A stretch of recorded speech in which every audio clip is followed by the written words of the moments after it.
Public service. This is Thursday, November 30th, 2017. We're at 6 p.m. Councilor McKinnon. Here. I have Councilor Della Sola. Here. I have Councilor Capone. We have 3 members present. We do have a quorum. Please stand to salute our flag, please.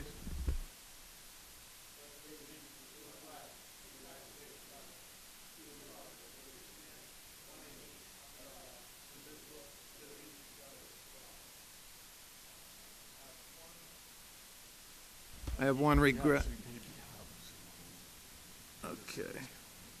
Councilman McLaughlin may be late or absent due to a prior commitment, so we'll see if he does attend tonight. All right. Item number one. Item number one. This is a resolution by Councilor McKinnon to invite the police chief, patrolman unit, superior's office unit, auxiliary police chief, and mayor's chief of staff to this meeting for an update with the further request if they're to be absent to submit a written response on the utilization of the auxiliary police unit. Do we have any written requests? No, we do not. We do not. Could we have the chief before us, please?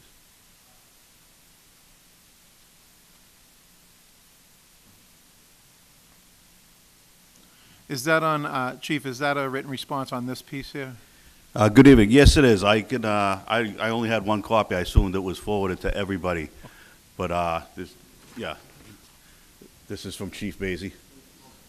Yep. Chief, we've been utilizing the auxiliary police. I know different parade events, different functions and stuff like that.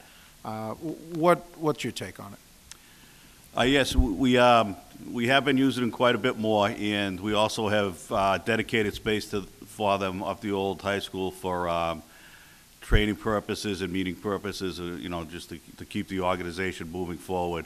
And we're going to continue to do so. We just have to make sure that everyone keeps the lines of communications open, so there's no disconnect between our bodies, the executive, legislative, and the chief of police bodies. So, but they have been utilizing the auxiliary police a lot more, and they have expanded their numbers, as you know, because they're all getting sworn in here, and they do seem to have some high quality members joining the force. So we just want to make sure that all the protocols are in place, that we have good solid policies, and that's what we're working on and trying to coordinate with Chief Jordan, Chief Basie, and myself. Has there been a date set yet, or is there still one pending, or? No, it's pending, and it's probably more of just a scheduling issue now. Everyone's got a lot of balls in the air schedule-wise, but I'm sure we can easily, over the next couple of weeks, put together a few hours for the three of us to meet. We could certainly make that happen. Okay. So we're just trying to coordinate, throw a few dates in case one party or another has to juggle their schedule, but I'm certain we can make it happen. Great. We just received the response back, and this is from the chief on item 1. Do you want to read it, John? You want me to read it? All right, I'll read it. It's in the bold. Everett Police Department has been utilizing members of the auxiliary department as needed for community events over the past year. This has been an increase since the year prior. We have been reviewing various policies and updating existing policies on the organization, authority, and use of members of the auxiliary department. As far as plans go, we are guided by the past practice of this organization and the current collective bargaining agreement on the use of these members. Their role is restricted to certain community events and/or emergency situations. If you have any further questions, I am available to speak to you anytime. I thank the chief for actually responding back on that. And Chief, thank you for your input on this, and I hope that we can actually get that meeting done for the auxiliary and the regular police as well. Is there any questions from the members? Seeing none, excuse customary thanks. Thank you for appearing tonight, Chief. And I'd refer this,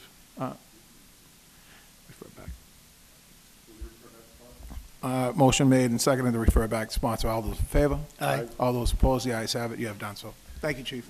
All right. Item number 2 This is a resolution by Council Peter Napolitano at the request of businesses in Everett Square that the Everett Police and Parking Enforcement increase patrols in Everett Square on Saturday mornings to reduce illegal parking. Can we invite the counselor up? Motion made and seconded to invite Councilman Napolitano up. All those in favor? Aye. All those opposed? The ayes have it. I do have in bold on the response to number 2. I will read that now. We have been trying, and this is from our chief of police, we have been trying to remain vigilant on the parking issues and enforce the most vigorous offenses that you have noted. At times, the downtown is a bustly area, which is a good thing, but understand that there are parking violations at times that we will try to stay on top of. That came from our chief. Counsel? And actually, I've gotten some firsthand information from some of the business owners in the square, the ones that originally alerted to me about this situation. They've seen beat cops in the square on Saturday mornings. Some of the problems that that they were experiencing, where you'd have multiple cars jammed into much smaller number of parking spots, that is being addressed. The business owners are ecstatic to see a cop walking in the square and addressing these matters. They've seen a little bit of a relief as far as less double parking, especially coming up in the holiday season. We'd actually anticipate seeing more. But they're seeing less double parking. They're seeing people now utilizing the actual parking spaces instead of trying to jam 15 cars into 12 spots. So right now, it seems to be working. As long as the officers are present, people are getting the hint that there is people down there there is somebody down there watching what's going on. And that's what's keeping people now from double parking, taking advantage of the parking spots. So I mean, at this point, I think we're on the right track. And so at this point, I'd like to just have you refer this back to sponsor. Any questions? No. Counsel? Excuse customary thanks. Excuse customary thanks. Thank you for appearing. Move to refer back to sponsor.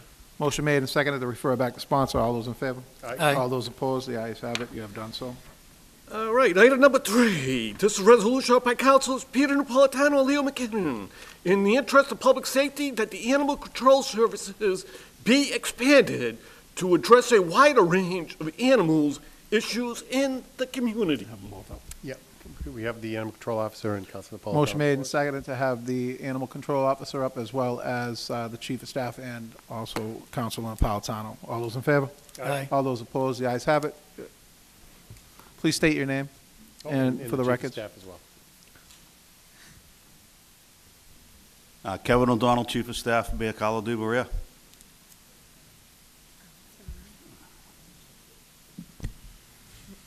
Stacia Gorgoni, Animal Control Officer.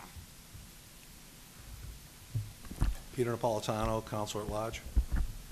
I also have a communication from our chief of police. It is in bold, gentlemen, and the animal control officer is currently trained to deal with all animal-related issues that she may encounter on a public property. When there is an unusual situation, she has the ability to connect with not only the surrounding ACOs, but other agencies, both public and private, that can offer assistance. That's from our chief. Councilman Capone? I know that at the last meeting, the animal control officer actually expressed that it's more than just cats and dogs, it's other animals. So if I don't know if there's anything further that anyone else wanted to bring to that. I open it up to whomever. I would just like to add, I know there are certain events that come up based on certain situations, so we're certainly, as an administration, open to providing any training that Officer Gorgoni may need, but we also just want to be cautious, because we also do, and have in the past, right here, put in different criterias for some of the causes of these problems, i.e. construction when they go on, and so we want to make sure, like, we have to basically identify the cause of the issues when they come along, because if it is because we're digging up Chelsea Street to put a new line in and it disrupts things, then the burden lies on the contractor to abate the issue. And so we just want to make sure we have good controls and policies in place, that we're not doing someone else's job for them at any other expense. But otherwise, we're willing to address all the issues just in the proper manner. We actually have ordinances that are in place for the contractors. Yes. Maybe we need to look at something for animal control as well. Maybe we sit down with her at some certain point and discuss an ordinance of that nature. I know that Councilman Napolitano, did you want to speak on this? Well, just that the main thing here is that, when you're dealing with rodents of this nature, yes, if the ground is being dug up, we have a contractor to be accountable, but that's not always the case, and in which case we just still need to be able to address the issue. Could be an ISD matter. Yes. Exactly, Yeah, yeah. exactly. It's, in some of the neighborhoods that we're aware of some of the problems, that's exactly what it turned out to be. But we're also getting in the colder months, these type of animals hibernate, so we may not see anything the rest of the winter. But when we get back in the spring, as these animals start waking up and start scurrying around looking for food, private gardens, things like that are always a prime target for these type of things. Important the residents keep the trash barrels on, so they're not giving these animals, an opportunity to go in and, because all they're doing is they're just looking for something to eat, Sure. And I think we just need to make sure that we're better prepared in the spring than we've currently been. And I'm not saying that we haven't been prepared, but as again, we've already identified with special training and some some changes to the ordinances, I think we could bring it a little bit further along than we've have in the past. Yeah, we certainly prefer to be proactive with it. Councilman Delasola?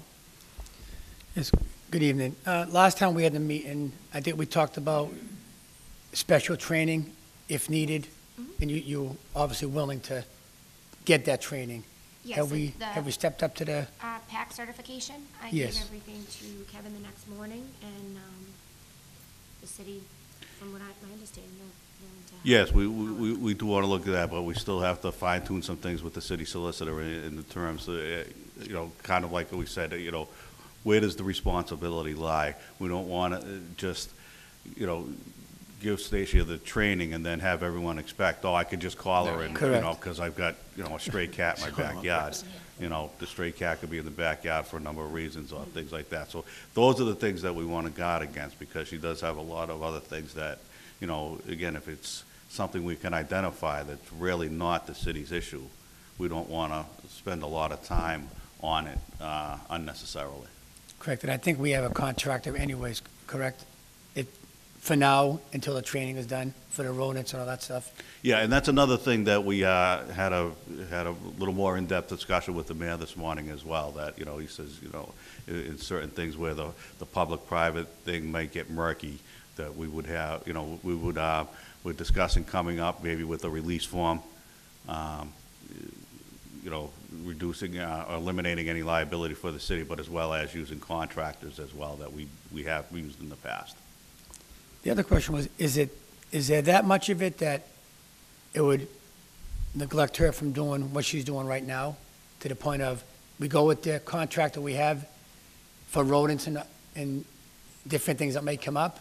Or do we, hate to say, hire an assistant, if it gets to that point that you're running around everywhere With the crazy? mechanisms we have in place, I get it, Council, it's just, we want to be more cautious that people don't start to get in Right. the frame of mind that Officer Gorgoni's their on-call person for, even a barrel Right. getting tipped over by a raccoon or something, They'll be calling you to pick up the Yeah. barrel, and, yeah. I Yeah, do help them with that, though, if I yeah. can. No, I think mean, you're doing a great job. No, thank you. there's normally nothing that she doesn't say no No, to, I know, so, I know. All right, thank we're you, quite pleased. thank you. Thank you, Mr. Chairman. Through you, to your point, I know at the last meeting, I raised the same thing. Yeah. We got to be very careful that we don't make the city everybody's exterminator. Yes, So yeah. I know that you're always willing to help as much as you can, and, there are those times when it is something the city has to step in on. Other times, we find out that it's a contract or whatever it is, and sometimes animals are just looking for a place to go, and it just happens to be where it happens to be. So where we are at the end of the legislative session, it's kind of tough to really kind of put anything together as far as a time frame. If there isn't anything further that any of the three of you would like to add, would it be proper at this point to refer it back to sponsor, reintroduce it next legislative session and work on stuff? Yeah, no, Yeah, I think work. that would be fine. First of all, yes, we do need to make sure that, people that are creating situations that are maybe driving these animals into the neighborhood are addressed. You know, there is a certain liability, but we're also dealing with wild animals, and some things you just can't, there is no liability. Right. Animals are doing their nature, which is food, eat, breed, get in our way. Yeah. So in situations like that, if we have a contractor on hand or somebody who's able to address that, you know, definitely we should address parties that are at fault first. But there's going to be situations where there isn't going to be. Sure. And in that situation, we've got to have a backup plan. Plan in place. The thing that concerned me with this summer was that it didn't seem to be a backup plan. And, you know, myself and my neighbors, we baited our yards, but, you know, then, you know, we've got to maintain those, and, you know, I think one of my neighbors learned a little early that, you know, planting a garden, it may look great, and it's great to pull out tomatoes in the fall, but, you know, this is what they're eating as well. So we're taking a closer look in our neighborhood, how we're addressing, so we're not attracting this element, these animals back in. Yeah. So, no, I'm fine with that. Okay, At good. this point, I think we should, you know, I'm fine with referring it back to sponsor. I think in the spring, you know, we're going to be looking, and if we do see a return of these animals, especially in our neighborhoods, or some of the other neighborhoods where I've had an opportunity to sit and talk to some of the residents, Yep.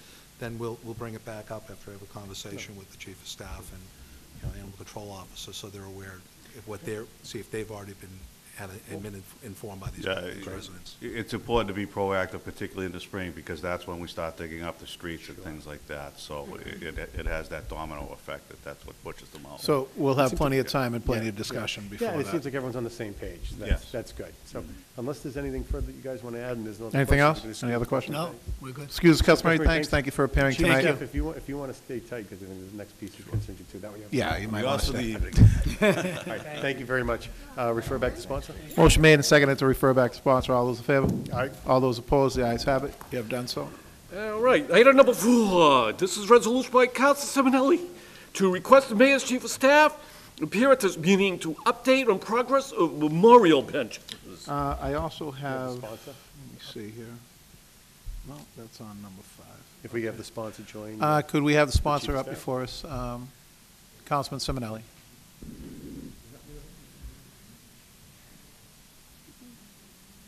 Councilman Delasola, you'll read that for Councilman Simonelli.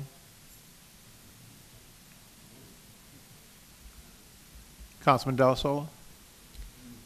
Yes, Councilman Simelli, she has a question. Just wants an update on the benches along Broadway. Is this going to happen?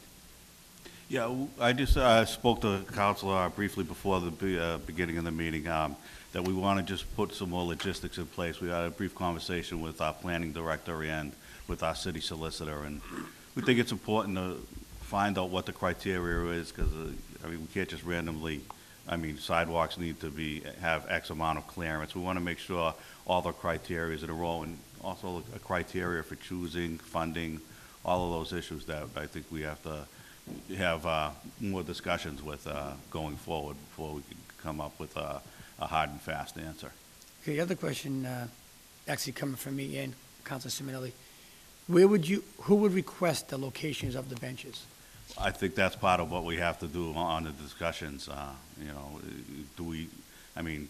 number of things could come into play. Do we just pick a certain number of locations and then we have a finite cap on it? If that's the case, then who do we choose gets the benches, or do people request these? I think there's a lot of criteria that go through of, I think a lot of people, even myself, if I wanted a bench sponsored, I was paying for the bench to be sponsored, we would pick the spot where we would like it, and then if the city okays it, with the clearance of the curb to the bench, or wherever you want to put it, then you get the okay. If not, you talk on where the Oh, second no, location. and that's kind of what I'm trying to, may not have exhibited that, but that's what I really want, that's what we really want to get at, because it might be better to identify all the locations where you can do it, instead of saying arbitrarily, this is a great idea, and someone says, well, I want it on the corner of Broadway and Mansfield Street. Well, you can't, because you have a handicap accessible Correct. ramp there, you need X amount of clearance on the side, there's a lot of hidden variables that I think we should do our best to identify before before we come up with the program. It's probably on the same, on the recognition of veterans, the Exactly, recognition of the veterans and stuff like that. The placement of the pole, where it's going to go, the Right. dedication spot and all that stuff, so that's probably in line with what they're gonna have to. Correct. Yeah. Probably go for, so, if that answers the question. Yeah, so the last thing was, when do you think, we want to bring this up, and, well, I don't want to make it for the next meeting, but when do you think we'll have the answers and when we're going to start getting the benches so we can bring it up to our next meeting? If it's now or the spring, I'll say the first meeting in March or something like that? Yeah, I would say closer to the spring, like around the first meeting in March or something. I've had Okay. preliminary discussions with That'll have to be the introduced, right? planning director, Tony Souza, and the city solicitor. And I know some of the other council members also wanted to, Yes. have some input and chime in with their thoughts, so. With the- We're always open for the discussion. There's no need to delay things. We can begin those discussions whenever it works for all those that are interested. And, I think it'd be good and to the counselor, we would have to reintroduce this back into new legislation for next Okay, year, so correct. that's how it would have to, that would The other go that information way. I'd like to have, I think all the colleagues would, the cost of it, I think we went through it before. Yeah. I think if the city was going to pay some of it, or the sponsor would pay some of it, That's- just so we yeah. have a total package Those are some, of yeah. each bench. Yeah, that's what we'd like to just identify, like one set criteria that Okay. eliminates as much of the gray area as possible. Okay. So, we're not, upsetting anyone who may be confused Yeah, I about the think right. request or the criteria. All right, thank you. Is that it, Counselor Good? Excuse the customary thanks. Thank you for appearing tonight, Chief. Thank you. Move to refer this back to sponsors? Move to refer back to sponsor. All those in favor? Aye. All those opposed? The ayes have it. You have done so.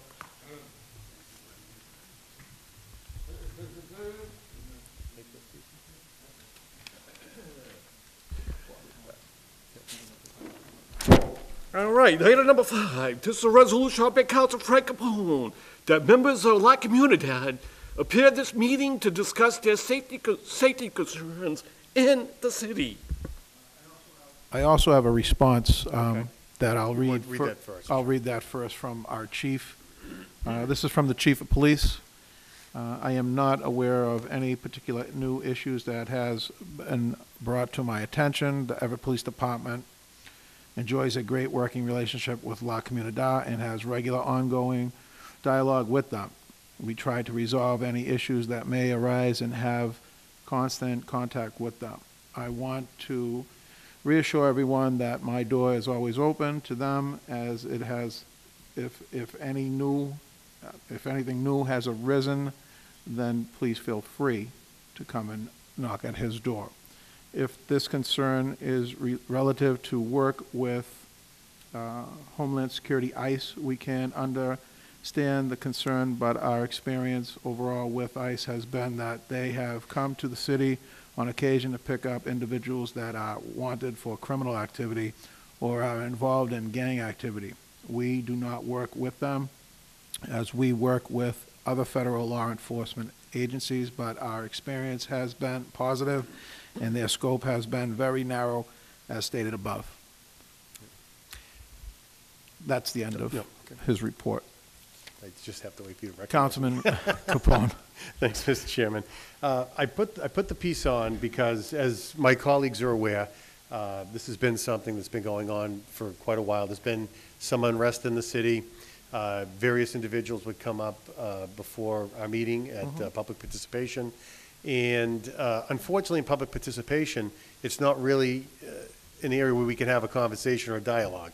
So I've heard consistently, I know most of us have met with the various groups individually, and from what I've heard at the meetings and what I've heard at the gatherings, it's been concerns about how horrific things are in the native lands, which we all understand, the concern and the unrest of what's happening at the federal level, which I think we all share. What I wanted to do was see if because there's been talk about local, but I really haven't heard anything tangible about local. So I wanted to invite folks up to give them an opportunity to speak about that. And if there is something at the local level that we need to address, we're happy to address it. But I think that and I might be wrong, and I hope I'm not wrong, but I think it might be kind of blending over with the federal and the concern with the federal, and I understand the concern for the federal, and it's legitimate. I just want to make sure that we're not confusing things at the local level. So, Sure. If we already have them up here in front of us. Okay, you guys are quick. So, Bring up our chief of if we- staff as well as yeah, if the we can union have the chief president. of staff up. The union president for the police? Representative of Police Department, please feel free to come up. And then for the individuals that are here, I'm sure that the chairman will instruct you one at a time, but if there are, what we're trying to get at is if there are legitimate concerns that are happening here in Everett, because Everett is a very welcoming community. I'm personally not aware of anything that the police department is doing. You may educate me tonight, but I'm not aware of anything at the local level. I understand the concern about what's happening with the administration.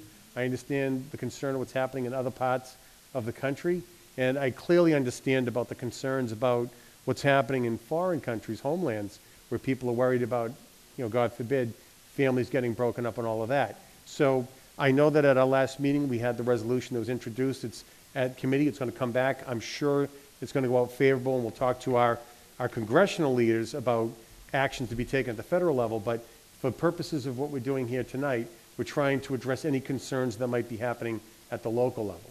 So with that, I'm going to turn it over to our chairman, and we can have individuals one at a time, however you want to conduct that, Sure. and then we'll have a meaningful discussion. Before we have this meaningful discussion, I would like to first welcome everyone here tonight. And like we had established the fact that this is a local level, not state, not federal government level. So we want to hear any local concerns that you do have. Any specific incidents that have transpired, we would actually ask that they be nameless. Reason being is because there are legalities behind that, and we want to hear anything that has come up to date at a local level. And that's why we have representatives from also the mayor's office as well as the police department here tonight. So if you could, just state your names and your addresses for the record. My name is Wafa Wahabi. I'm from the American Muslim Center. It's located at 82 Spring Street. Thank you. Everett. Thank you. Edwin Argueta, 150 Jefferson Ave, Everett, also chair of the board of La Comunidad.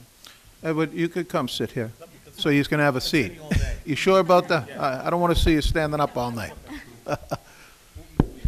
My name is Laura Rotillo. I represent a statewide organization, the American Civil Liberties Union of Massachusetts. We're at 211 Congress Street in Boston. Thank you.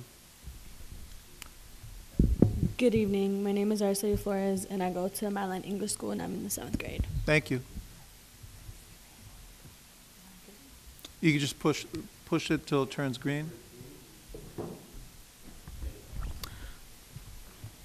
My name is Aminta Rodriguez. I live in Everett, 127 Belmont Street.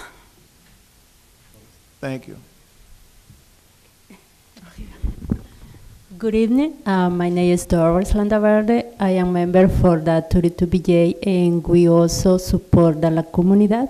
And I am to receive for TPS too. Thank you.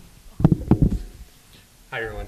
Thanks for having us here. My name is Victor Yang. I'm an organizer with 32BJ SEIU, the Union of Security Officers and Janitors. We represent 700 of your constituents here in Everett, so that's probably about 2,000 family members in total. And I work out of the Boston office, 26 West Street, but I'm often here at La Comunidad. And you're also our interpreter tonight. Yes. Gentlemen?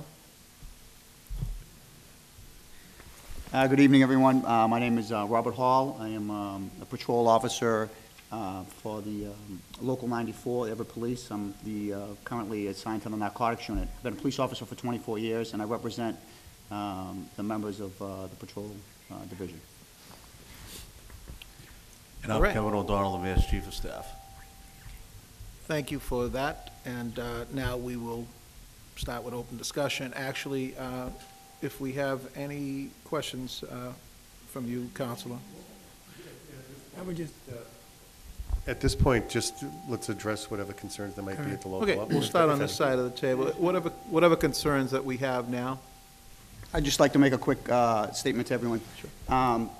So I want to let everyone here know that, speak freely.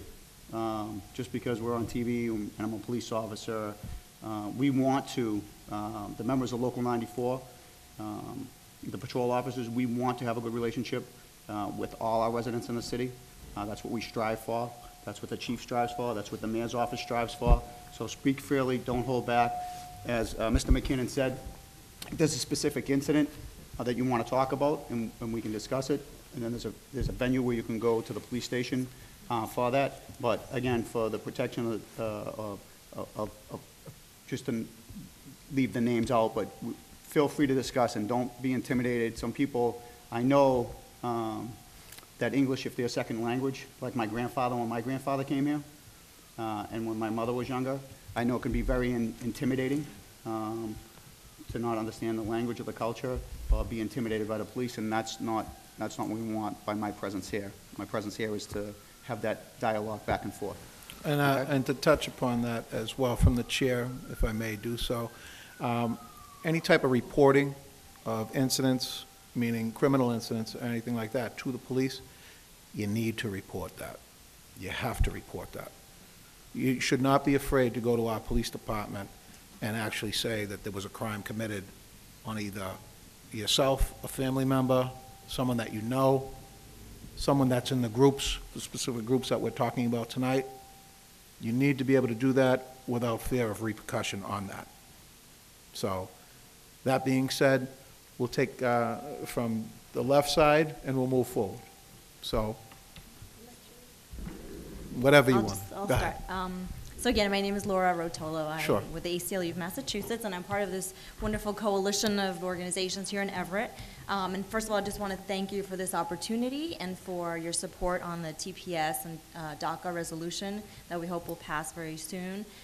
It was really wonderful to see everybody come together and support that so strongly, and I think it's very important for Washington to hear the voices of such diverse communities such as Everett. So I think I was going to talk about what's happening at the national level, but it sounds like you're all well aware of what's happening, of the increase in immigration arrests everywhere. That's why the resolution's in place. Exactly, exactly. And so in my work, I've been doing this for 10 years. I've been at the ACLU of Massachusetts for 10 years, and I've been working with cities and towns all around Massachusetts who are facing these issues. And of course, they've come to a head now. Mm-hmm. And what I've noticed and what's documented is that even with the best intentions of the local police, people are afraid. People don't understand, don't have a good understanding of where the police is at, what they're doing, what they're not doing. And when immigrants go underground, they don't report. They don't report crimes. They don't become witnesses. They don't call 911. We've seen in Houston and Los Angeles reported a 25% decrease in Latinos reporting rape, sexual assault, and crimes because they're afraid of being deported. Mm-hmm. And some of that is based on facts, and some of that is based on perception. So part of the facts is that there's this national program called Secure Communities, which, of course, you know about, that anytime anybody's arrested in the United States, if you get printed by your local police, that information goes immediately to Immigration and Customs Enforcement, to ICE. That's something we have no control over. It's just a fact. And people know if they get arrested, they will be identified to ICE. And before, that didn't worry a lot of people who didn't have any priors, right? But now everybody's fair game for deportation. So you may have a clean record, you get arrested for driving without a license or something like that, all of a sudden ICE knows where you are and can come and get you, and very likely will. And so that's part of the real fear. There's also a perceived fear that, ICE and local police are working together. And I think we've heard from Chief Mazie that that's not happening here. We know that he has an open door. We've, we sat down with him. He's a very open chief. But I think what's missing is communicating that more to the rest of the community. Mm-hmm. So it's more about engagement. I don't know if it's about changing. That's what we're doing right now. Exactly, exactly. And so because this happened so quickly, we didn't bring, I can tell you anecdotes, but we didn't bring individual stories. Sure. Because we want to make sure to vet those and to have just the right stories for you. So we'd like this to be an ongoing conversation. We have this series of dialogues coming up through the larger council, and we'll be bringing you stories in the next few months, starting in January. What we can tell you anecdotally is that churches are saying people aren't coming to food pantries. People are saying they're afraid to just be out at night, things like that. Healthcare professionals are telling us people are missing doctor's appointments. And there's just this fear and this lack of engagement with local government because of the fear. Again, part of it is factual, part of it is perceived. And so we see this as the beginning of a conversation with you, and in going a little bit further into what Chief Mazie and your department's policies are. If anything of that needs to be tweaked a little, we'd like to work with you for that. But more than that, it's putting the message out to the community that they need not fear their local police because they're not going to be collaborating with ICE, or that they will only collaborate in this instance or that instance. So it's really about that kind of engagement. And we want to just use this opportunity to tell you that we're going to bring you cases, we're going to bring you individuals who will tell their stories about how, you know, the federal and the local play in together in their lives, starting in January. But those are the anecdotes we have, and that's the kind of fear that we're hearing from our community members. And we'd just like to work together with you to address those fears. Officer Hall. Actually, Sergeant Hall. No, no, Detective. Thank you, Hall. though. I demoted and A lot promoted of you. promotions lately, but not me. So I can speak from my own experience, especially being in the narcotics unit for 16-plus years before that in the Youth Violence Task Force. It's frustrating for us as well, this climate in the country, because we have victims that won't come forward, or witnesses, because they think that we're going to use that information, or that the defendant is going to use that information in court against that person, or that they're going to call immigration on that person. I had a case recently of a young woman who had a baby and fled a domestic type situation, and just went totally undercover, got some services, was afraid to communicate with me, but eventually through her lawyer, and we were able to help her and get her assistance and let her understand the process if she had gone to court as a victim, that the DA's office and the police are not going to turn it on her. There's a lot of victims and a lot of witnesses that we wish would come forward and help us, because there are, as you know, certain situations where a victim is then provided with protective status, and they can apply for that protective status as a victim. I have a young lady who was wrapped up in an illegal operation, and she was a suspect, and we arrested her, and her status was in jeopardy.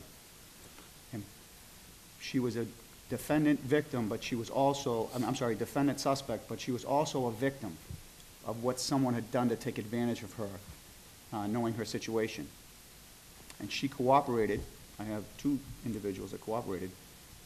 Actually, I think there's 3 females that cooperated. And they were assisted by myself and the DA's office with getting immigration attorneys to help them with their status, to help them understand.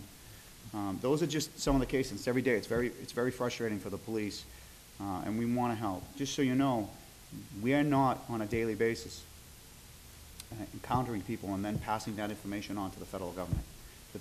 The people that come in, if they have a suspended license and something pops up on that system, those phone calls, to the best of my knowledge, are not being made to the federal government.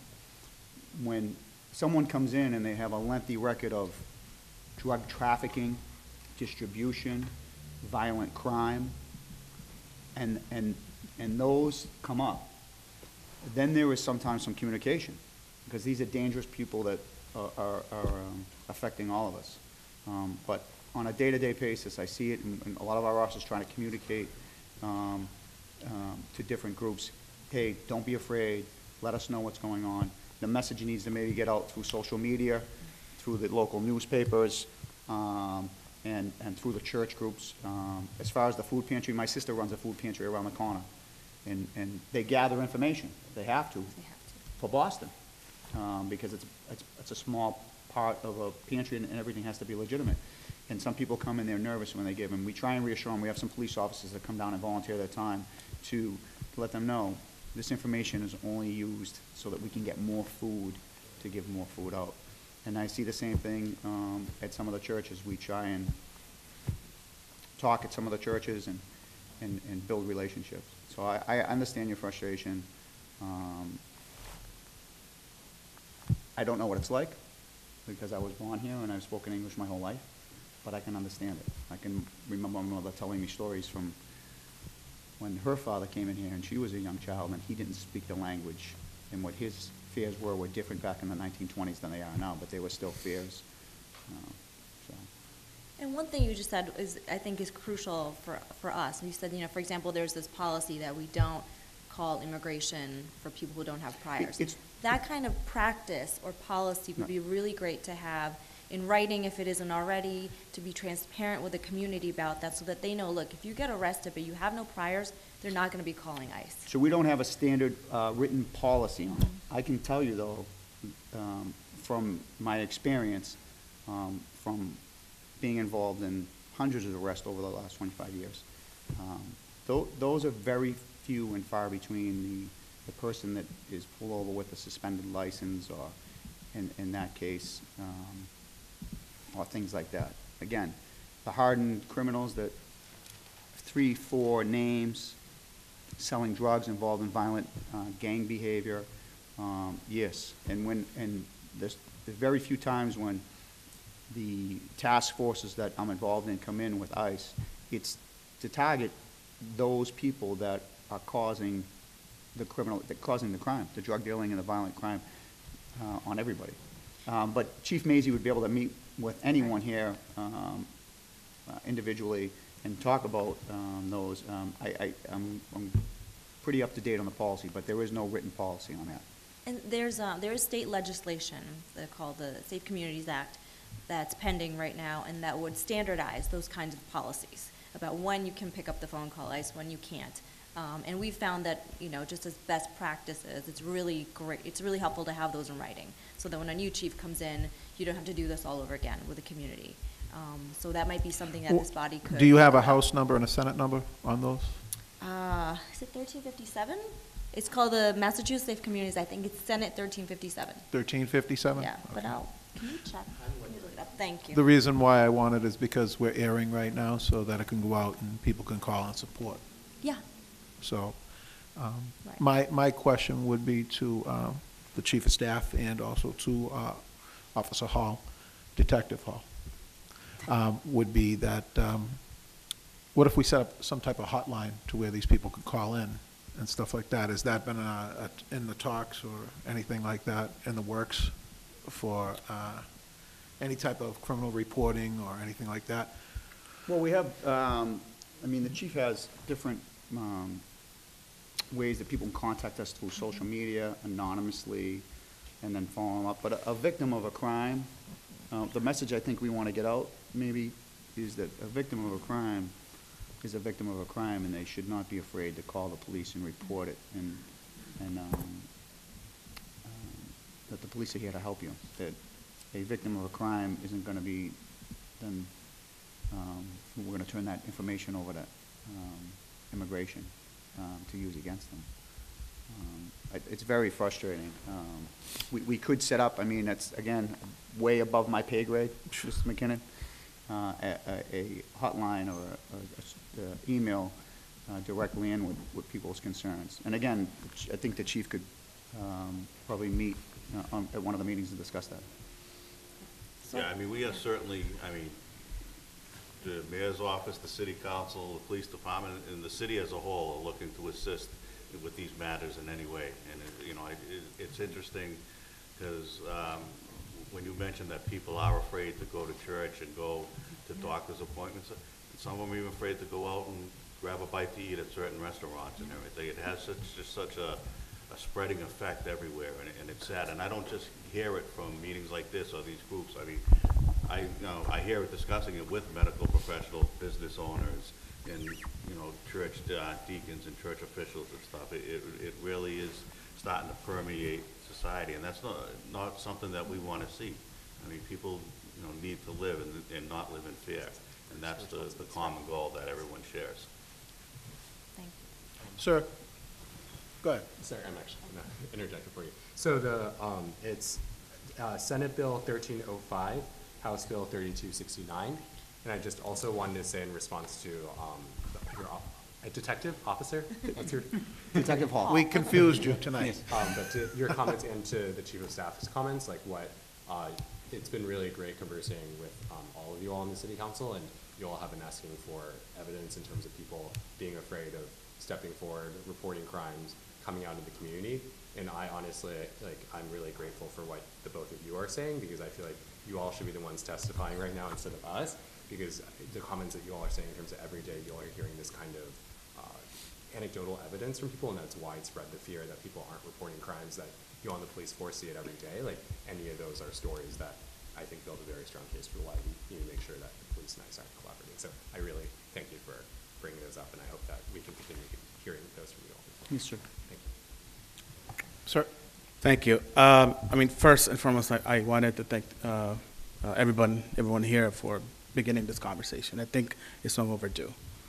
Particularly in a community like ours, we're one of the most diverse communities across the Commonwealth of Massachusetts, right? And I will also say that, this is not the first time I've experienced, this type of environment. I've lived here since 1992. When I first arrived, there was a wave of anti-immigrant sentiment, and, the very same things that we're talking about back then. So this is not a new problem.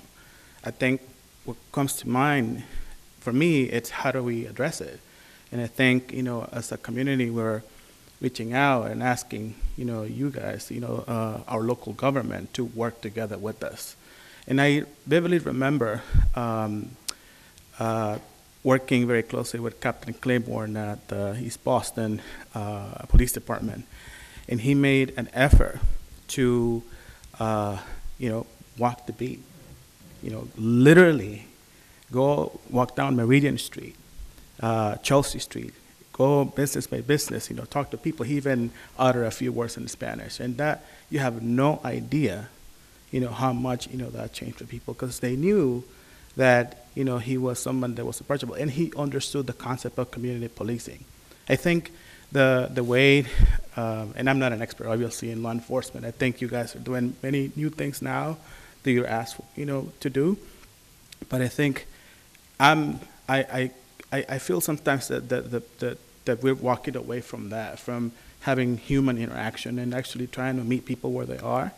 And I think that's kind of what we're asking for too, because it's okay that we have this conversation here, but how does that get outside?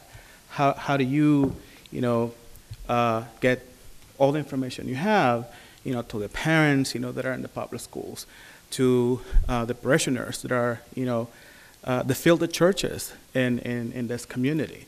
How do you reach out to organizations like ours, like Comunidad across the street? There's many of them, that work with Haitians, Brazilians, Latinos in this community. How do we together put together an aggressive effort to say, look, we're gonna do what's best for this community? And yes, there are a few bad apples that we need to take care of, and I agree with it too. I have an 11-year-old son, and I don't want him, or anyone in my family, or anyone of my neighbors, anyone in this community to have a bad experience because of crime. But at the same time, I don't want us to feel like, we're painting with this wide brush, an entire community, either. So, there's other communities have neighborhood crime watch. I'm already skeptical about what's going to happen when the casino is finally constructed. And, yes, it's going to bring jobs, it's going to bring all those things, but it's not a secret that it also brings, some bad things as well. I hope not that much. I hope that we as a community, we're prepared.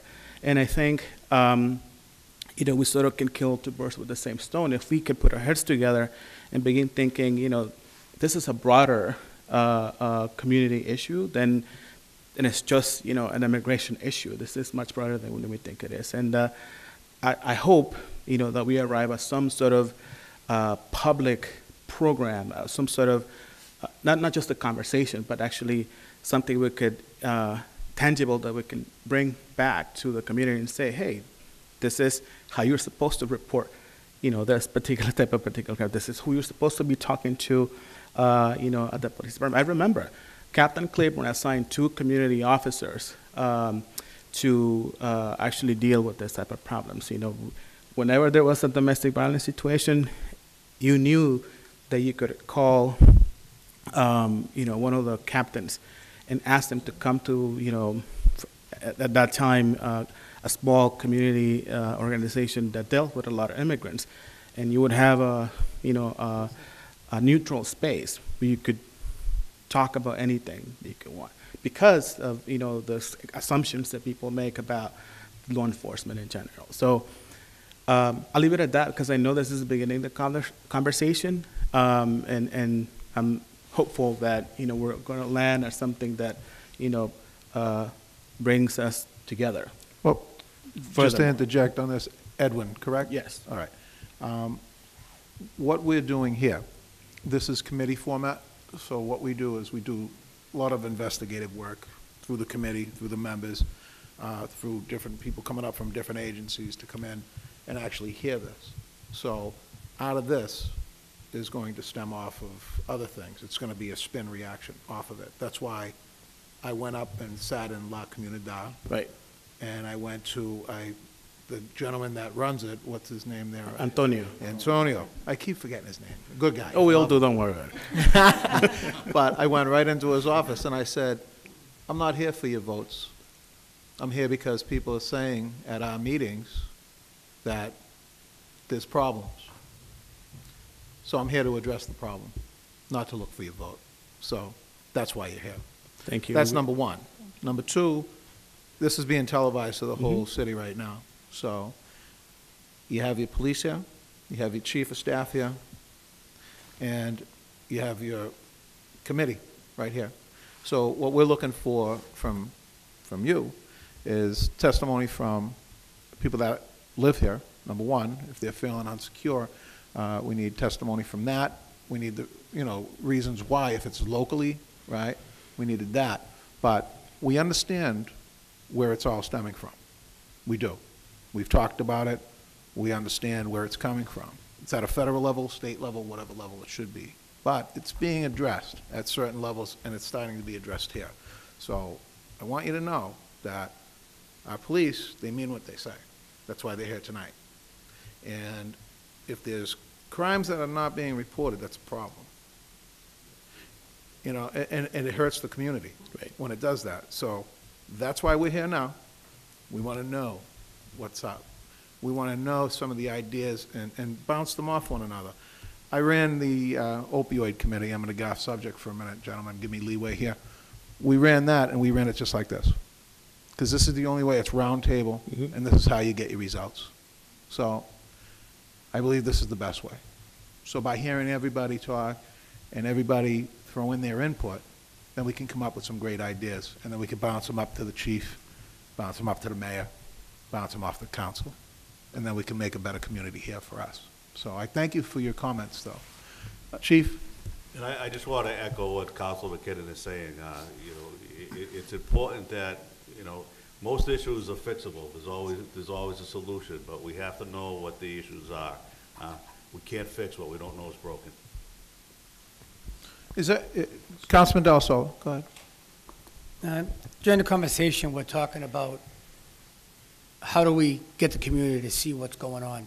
And I applaud you for, a few months ago, like Councilman McKinnon said, you invited us up to where you guys meet, and we talked. Every councilman went up, we talked, we heard your voice and what your issues are. So you have to continue that. You came to us, and now we're responding to the issues that you have. Like, we all agree, no family should worry about coming home, and especially the children that come up and spoke. Great job, not getting nervous coming up in front of all of us. They did a great job. To go home and worry about if your parents are going to be deported back to their country. If it's a beautiful country where you're going back to or not, this is where you want to make your home. So I applaud you for doing that. And also, you're going to come back in a few months from now and tell us stories that happened, to different individuals. It's great, but at least I want to hear stories that might have happened here, that with no names, that issues that did happen, so we know we can correct it. And you have to put your guard down a little bit, that the door's open now. So get out in the community get involved in things that are going on. Go to church, go to events, go to food pantry. We all volunteer on Officer Hall said. It's a great community. We'll start here, and it'll trickle throughout everywhere. Everybody's watching us tonight, and open a lot of eyes in the stories that we heard in the past of the children coming up and the adults of what really is going on out there. It's a cruel world out there, but let's fix what's going on here first, and hopefully we'll be an example of all the surrounding cities around us. But I think it's a great job what we're all doing here, and I applaud you, and I applaud everybody here, but it starts with you, and we're going to keep it going. Thank you. Thank you, Counselor. Good Very, comments. very quickly, on these points, the First Baptist Church around the corner has the pleasure of my sister running it. So on occasion, I will go and speak with the Haitian community or the Spanish congregation with Pastor Raymond or with Pastor Daniels or Pastor Mimi. I'm not sure if you're familiar with them. And after the South Carolina shooting, they asked me to come in and explain to them of some safety and different things we can do to be safe. After the terrible involvement with the police, again, in South Carolina, they asked me to come in to talk to people and let them explain that there is an avenue if you feel like you've been unjustly treated by the police. So to go to churches and to talk to people, I think, and again, this is above my pay grade, a lot of these services. It's okay. You're promoted tonight, Officer Chief Hall. Chief Mazie, you know, we have resources. I'm always willing to come and speak to someone. I may need an interpreter, and have questions bounced off me. On that point, if you don't mind me asking, is there a community officer assigned, that is readily available if anything comes up and, people are afraid to go to the police department? Is there somebody specifically assigned to deal with this type of issues at the No police numbers, no locations. So no, as we're growing, we have school resource officers that deal with a lot of these social issues right now. We actually they just selected today a female bilingual officer who's going to be working in the schools, and a lot of the problems we deal with the families and through the schools and things like that. And as our numbers come up, we actually increased another unit today. We're trying to increase our units as the manpower comes on. We have 4 more officers that will be on the street full-time by themselves in January. We have more officers in the police academy now that are coming out, and the chief's plan, as we hire more officers, is to develop more units and increase the numbers in those units of specialized services, because that's what we need, the specialized units that can go in. Again, my sister has the luxury of me being her brother and going over and talk, but we do have officers that would probably want to come and talk and get to know the community on a Wednesday or a Thursday night and have coffee with them and have them ask questions, any question. There is a retreat of young Haitian children, teenagers and young adults, all the way up to 30 years old, about 300 people that meet at the Armory for a retreat every summer. And for the last 2 years, I've gone with Sister Mimi and Pastor Daniels, and I tell them they can ask whatever they want. And they talk about everything from reporting crimes to police perceptions of people to police brutality and everything like that. So you can always find someone to come and talk, again, working with the chief of police, around these things. If you don't mind me asking too, do you guys help set up, or have you guys already set up neighborhood crime watch like other communities have in the greater Boston area? So years ago, we had a thing called PACTAC, Police and Citizens Together Against Crime, and my fellow officers who are probably watching at the police station right now are laughing at me. This was an organization we got together, and it was great. We got together and we met at the police station, and we broke it down into areas, and we walked around, and we would go for ice cream, and just 4 or 5 community members would walk with a police officer, sometimes 6 or 8 or 10, and then we would engage people in the summertime, sitting on their stoop or into a restaurant, or like I said, to an ice cream parlor, or kids in the park, and do that. And we don't have something like that. And we recently, in the last couple of years, had a community meeting at the police station that Sergeant Jedry, at the time when he was in the community services unit, would run. But then over time, the interest diminished, and we didn't have it. So we need the church leaders and school leaders and the community leaders to get the people to come to us. We can say we're going to have a meeting, but if we don't have the people to come and talk with us and have a cup of coffee with us and get to know that we have children, that our grandparents were immigrants when they came here, that we have the same needs and desires as you, that's what we need. We need to get both sides to come. But as of right now, no, we don't have that crime watch with citizens. And that's something, again, that maybe the chief would be open to. I'm in a lot of trouble tonight throwing the chief out It's like this a okay. lot, but. Councilman, No, but I mean, just to even echo on that, with Go ahead, what Chief. Paul was saying, we actually, we did have a community meeting like that last night down the Zion Church, so we're always available and open to, you know, any forums such as those that could get put together if you so desire. Bishop Brown is very, very engaged in the community. Councilman Capone? Before I speak, I just want to make sure, thank you, Mr. Chairman, for recognizing me. I want to make sure that everyone who's here who wants to say something had the opportunity to speak. I'm glad that we're having the dialogue, and then after everyone has had their say, then I just have a couple of ideas I want to throw out there, so I'm going to just yield until everyone has their opportunity. Who's the star?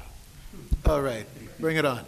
I just want to say that, like, I have friends and, like, their parents are scared to, like, report stuff to the police, and, like, because of that, they're scared, too, for their parents, and, like, kind of that, their grades are lowering, and, like, I tell them, I'm like, you should tell your parents to, like, report it to the police, because now they're with us, they can help us and everything. Thanks. That's all I want to say. Thank you. Anyone else?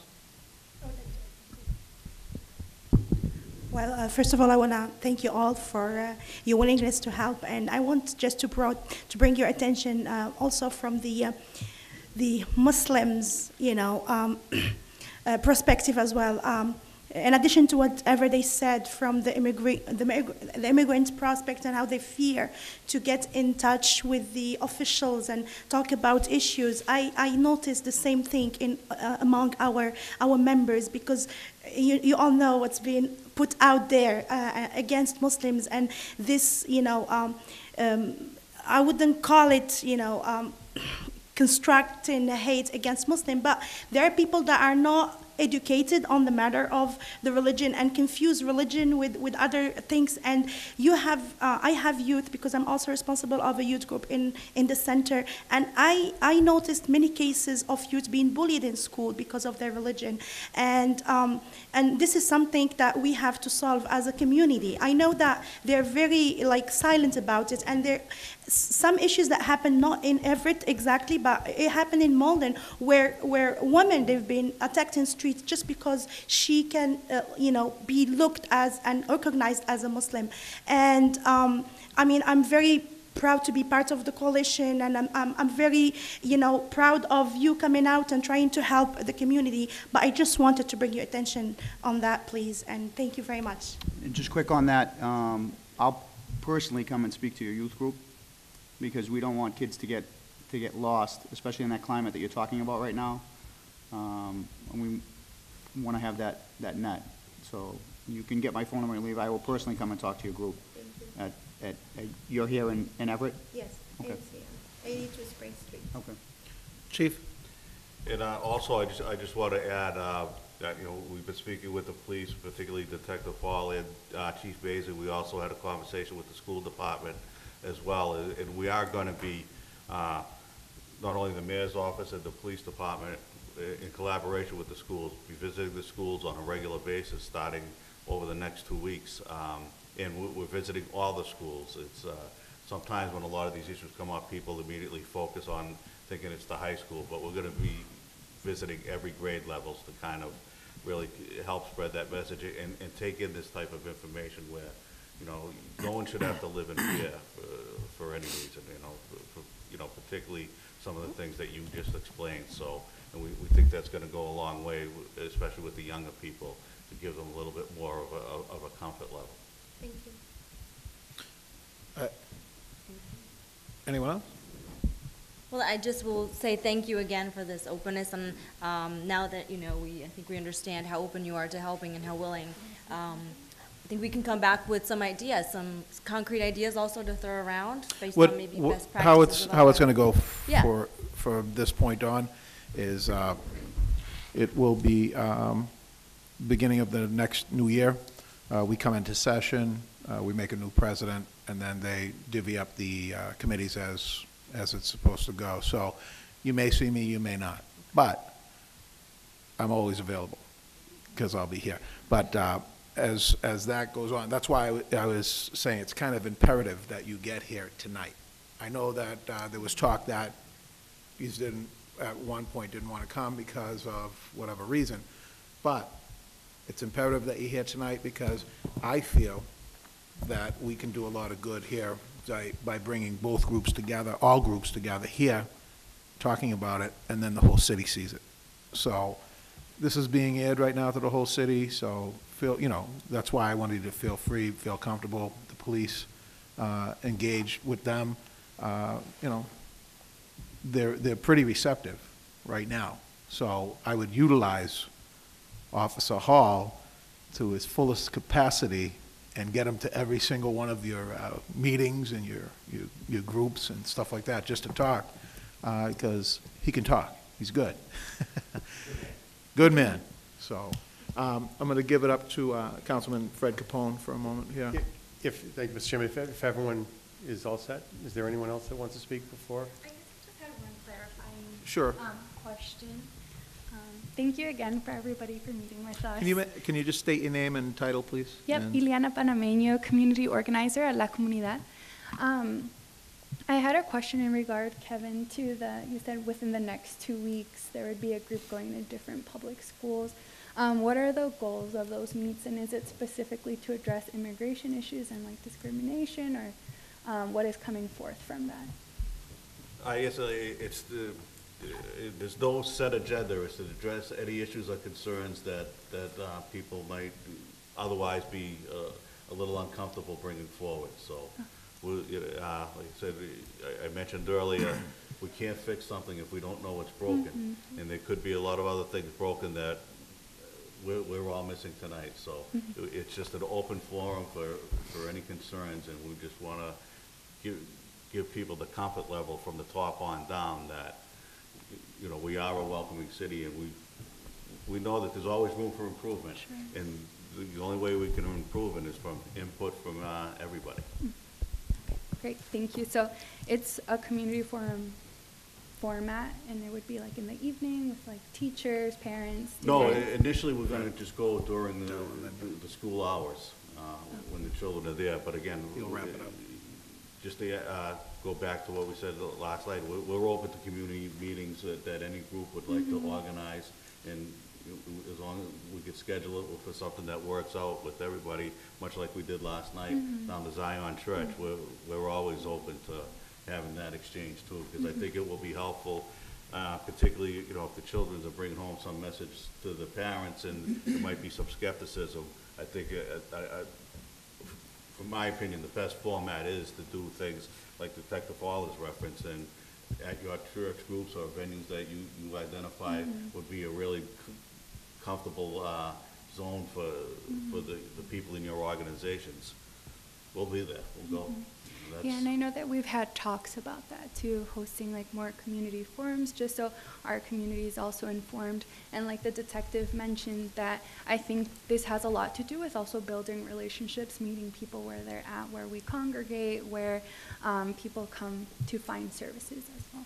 Yes, and we've always been open, because I know just being in on different events from different groups that are organizing, that was one of the requests, particularly from the police department, because a lot of the people, such as yourself, that are always involved, I think you get to see closer up or firsthand that the police department is welcoming, and it's a different style of policing here than it is other places. So I think that goes a long way, and now there's a little more of a hysteria, justifiably so, based on things that are happening at the national level. So I think we really all have to roll up our sleeves and you know, indulge in more communications and back and forth to reinsure what our stances are and, you know, what our beliefs are, and we're just fully supportive of that. Thank Councilman you. Delasola? Just to the chief, I'm sure you guys, the mayor's office will do it anyways. We'd like an email or an invite when the list of schools you'd be going to, in case the councils, when the councils want to go, with the chief of staff, with the mayor, and if it's Officer Hall or a different officer, just to show the community, it's not just, it's the mayor's, everybody's in this together. Yeah, So- this is, I can't stress enough, this is a collaborative effort throughout the community. You know, there's no pockets or individuals or anything. This is you know, just a big collaboration where everyone is on the same page. It's a Thank you. unified effort. Yes. Councilman. Thank you. Capone. Thank you, Mr. Chairman. So I'm so glad that we have this opportunity, and I think we all agree, communication is the most important thing.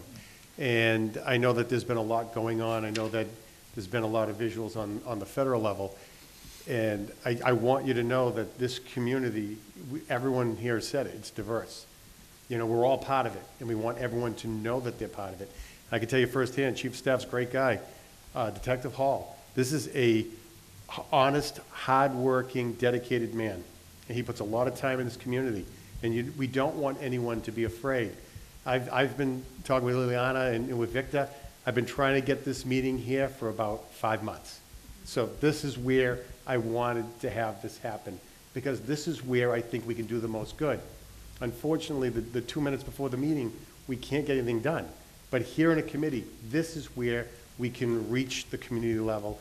This is where we can get the communication, so we can make people feel comfortable and safe and realize this isn't my city, this is our city, that everybody is part of this community and everybody is an important part of this community. Every single person, you know, whether you're a citizen or not, you're an important member of this community, and you have worth and you have value. And all of us want to make sure that everybody feels safe. If you don't feel safe in your city, then you have nothing. Everything stems from that. We've got a great administration, great city council, wonderful police department, and we're all on board. The tough thing is when you get to the end, and this is the whole political thing, when you get to the end of the year, which we're at, if you don't have time to put it in a committee like this and work on it, at come the end of December, it falls off the books, and you got to start it again in January, which we will do. And I know everyone here will pledge to do that. But in the short run, some of the things that I've thought of, I know my colleagues have thought of it, our clerk committees actually came up with a wonderful idea too. There's so many good things we can do. And some of them, I'll just throw them out there tonight and think about them. And if you think of anything else we can do, anybody, we all want to know about it. But some of the things that come to mind, obviously communication, education, working together. That's the most important thing. We have a lot of different mediums that we can do that. Going into the school systems, newspaper, ECTV, which is our public access communication.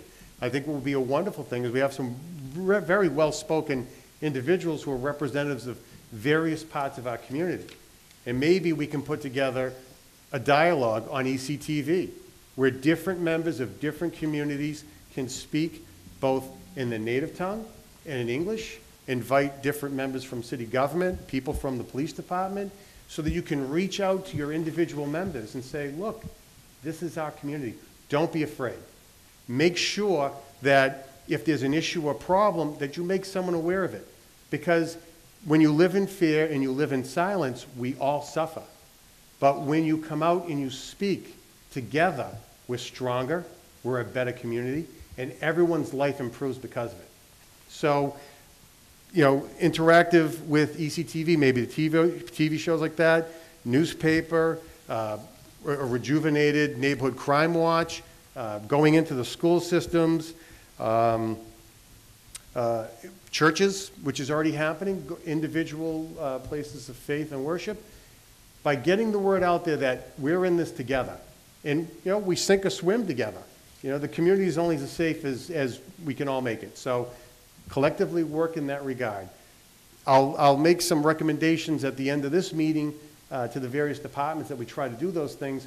But right now, they're ideas, and they need to be worked on. And unfortunately, we're at the end of this legislative session, but I give you my word, and I know that everyone here feels the same way, come January, when we start up the new session, put the shoulder right to the grindstone, and it's important. This isn't a one-time thing where, okay, we got these ideas and it ends. You're crucial in this process, all of you. Everyone watching at home, you're crucial in this process. And you need to bring things to our attention. If you have suggestions or ideas, we want to hear them. Because making everyone feel safe and making this community safe is a top priority for all of us. So I thank all of you for being here. I thank Detective Hall, Chief of Staff. Thank you very much for being here and for all the hard work that you put into it, and my colleagues as well. Yeah, and well, just so that we will make clear the resolution as well, it had to go into committee under our rules. It was not debatable. End of story. Felt badly that folks were up here. They were all excited, thought it was going to happen that night. And I was disappointed that people had come up with the hope that it was passing that night. It couldn't pass that night. And so, unfortunately, even though there is support for it, it had to go into committee. It will come out of committee. It will be on our next calendar agenda, which I believe is the 11th. December 11th, it will come out. And I will be very surprised if it's not unanimously passed and sent on to the federal level. So the good news is we'll show our support as a community for that issue at the federal level. But this body and this city, we have a lot more control over what happens locally. And that's why opening this dialogue and making these things happen are going to impact people's lives even more intimately on a daily basis. So thank you very much for being here. We'll continue to work on that, and I appreciate everyone's attendance. As far as the resolution goes, I have spoken to Senator DiDomenico. He spoke on the resolution that night, and he was down in Washington, D.C., so he is right on target with what he's doing. And when we spoke on it, he was speaking very favorable for it. So I think that you'll see a good result with that, and also as many communities come together and send that dialogue down to D.C., you'll see some results with it, whether congressionally or on a federal level at some point here. So, but right now we're dealing on the local level. I think reporting is very important. I think you need to get out to your memberships in each organization that you represent. Tell them to report to the police. You heard it here tonight. The city of Everett has heard it here tonight. You're on camera now. It's being televised. So these are very important meetings that are going to be transpiring probably in the next year. So I would get more involved up here because this is a bigger voice for yourself. ECTV is another dialogue that you can have and actually get your answers, questions, whatever you need out to your people, and then get them here to actually come in and sit down and see what we're doing. This forum right here in the committee is, we do fact-finding. We bring in different agencies to come in, speak to you, you speak to us. This is sort of where it gets going. And from here, we build off that. So if there's no other further discussion, excuse the customary thanks. Thank you for all appearing tonight. Recommendations? Yes, thank you, Mr. Chairman. On this piece, I would just like to make, I would ask that this body favorably recommend that we send a communication to the mayor's office, to the police chief, school department, to the various communities organizations that appeared here this evening, that we look into opening the dialogue, the communication, perhaps doing some advertising, ECTV, thought about the program with different groups, having different folks move in. Edwin is our star. We've got a few stars here. We got a couple of stars here. And get that process going, and just think about it. That's the start of the process, and as we get through this and we move into next year, try to build bone structure to that and make it stronger so that everybody understands that this is their community too, and that we all matter, and that collectively we make it a better place to live and work. So that would be my recommendation. So moved on the recommendation because it's too low for me. I want to actually keep going. I'll fill it all in. So moved. And all those in favor? Aye. All those opposed? The ayes have it. You have move done to so. adjourn. Thank you for all. Thank you. For joining us tonight. We do have one more piece. I'm sorry. I'm sorry. And I was My gonna, poor I was colleague actually was gonna going, get I was mad. actually gonna give Councilman Delasola the chair, but we rattled through a bunch of pieces. Item number 6, this is a resolution offered by Council Del Sola to invite a representative for the Lime Bike Company to explain why all these bikes are all over the streets. Councilman Delasola. Thank you. I talked to the representative, Scott Mullen, yesterday on the phone. He was unable to make it tonight. A brief description of what's going on. Lime Bike's a company. They have bicycles. If you've probably seen the bright green bicycles on the street. They're on the sidewalks. They're in the street, just left alone by themselves. What's going on is it's based out of Malden. They have a contract with the city of Malden right now. But people are renting the bikes. I think it's $1 an hour. And all the bikes have GPSs on them. So the company knows where the bikes are at all times. But what's happening is if someone has a bicycle in Malden, they drive to Everett, they go to a friend's house, they just leave the bike on the sidewalk and go in the house and the bike locks. So you can't steal it. But like again, they're in Everett and Revere and they don't have a contract with these two cities. So this is the issue we have with them. So what I'm going to do is, when I talked to Scott yesterday, the representative, that I'm going to wait till the springtime, because what happens right now is the bikes, before the first snowfall or the end of December, the bikes will be removed from Malden where they're based out of. So all the bikes will be picked up before any snow that comes. So there'll be no bikes around January and February. Hopefully March, when it gets nicer, the bikes will come back, based out of Malden. They are in talks with Everett of trying to be based out of Everett. There's no racks for the bikes. There's a high cost to have a bike rack, and the bike racks actually take up 2 parking spots, which we have enough problems parking in Everett. So I suggested to have them come back in the spring, give us all the information on the system, how it works. So I don't want to do it now because by the spring, we'll all forget how the system actually does work. So on this piece, I'm going to have it the first meeting in March. I know the season's ending now. So I'd like to have the first meeting in March, the representative of Lime Bike to come up and just give us a story of what's going to happen in 2018 on this item. And that would be it. Thank you, Councilor, for that. Thank you. Councilman Capone, you have anything on I apologize. it? I'll let it go. It's a holiday season. What's your pleasure on the piece, Councilor? I know at the end of the year, we'll refer it back to sponsor, but in the new year, we will bring this up again. Sure. And give the information to the people, what's going to be happening. If I do know in the meantime, if it's going to get the contract with this company or a different company with the bikes, because that's a new thing going on now, that's the future, then I'll have the information in March on that item also. Thank you. Thank you. Motion made to refer back to sponsor. All in favor? All those opposed? The ayes have it. Before we adjourn, Chief Jordan, if you could just remain, we need to speak to you. And Chief O'Donnell, if you could just remain, I need to speak to you. Motion made and seconded to adjourn. All those in favor? Aye. All those opposed? The ayes have it. You have done so.